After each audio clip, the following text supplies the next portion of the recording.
போட்டித் தேர்வுக்கு தயாராகும் அனைத்து நண்பர்களுக்கும் வணக்கம். இன்னைக்கு நம்ம பார்க்கக்கூடிய டாபிக் தமிழ்நாட்டுடைய முக்கியமான 2 திட்டங்கள். ஓகேங்களா, டிஎன்பிஎஸ்சி போன்ற தேர்வுகளுக்கு பயனுள்ளதா இருக்கும். அந்த வகையில் நம்ம முதல்ல பார்க்கக்கூடிய திட்டம் முதலமைச்சரின் காலை உணவு திட்டம். இது முதல்ல எப்ப தொடங்கினாங்க அப்படின்னு பாத்தீங்கன்னா செப்டம்பர் 15, 2022. ஓகேங்களா, அண்ணாவுடைய பிறந்த தினமான செப்டம்பர் 15ஆம் தேதி ஸ்டார்ட் பண்ணியிருப்பாங்க.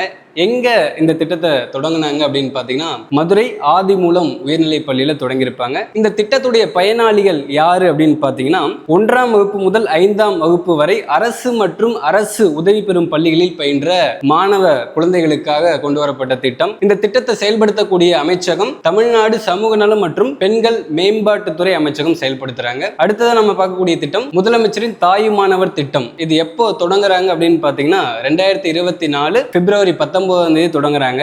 எதற்காக இந்த திட்டம் தொடங்கப்பட்டது அப்படின்னு பாத்தீங்கன்னா தமிழ்நாட்டில் 2.2% அதாவது 5 லட்சத்துக்கும் மேற்பட்ட மக்கள் வறுமை கோட்டிற்கு கீழ் உள்ளனர். அப்படி இருக்கக்கூடிய மக்களை சமூகத்தில் மேம்படுத்துவதற்காக கொண்டு வரப்பட்ட திட்டம் தான் தாயுமானவர் திட்டம். இந்த திட்டத்துடைய பயனாளிகள் யாரு அப்படின்னு பாத்தீங்கன்னா ஆதரவற்ற குழந்தைகள், ஆதரவற்ற தனிநபர்கள், மாற்றுத்திறனாளிகள், வயதில் முதிர்ந்தவர்கள், இவங்க எல்லாமே இந்த திட்டத்துடைய பயனாளிகள். இந்த திட்டத்தை செயல்படுத்தக்கூடிய அமைச்சகம் எது அப்படின்னு பாத்தீங்கன்னா தமிழ்நாடு ஊரக வளர்ச்சி மற்றும் பஞ்சாயத்து ராஜ் அமைச்சகம் தான் இதை செயல்படுத்துறாங்க. அப்போ இன்னைக்கு 2 திட்டங்கள் பார்த்திருக்கோம். அடுத்தடுத்த வகுப்புகள் அடுத்த திட்டங்கள் பார்க்கலாம். நன்றி, வணக்கம்.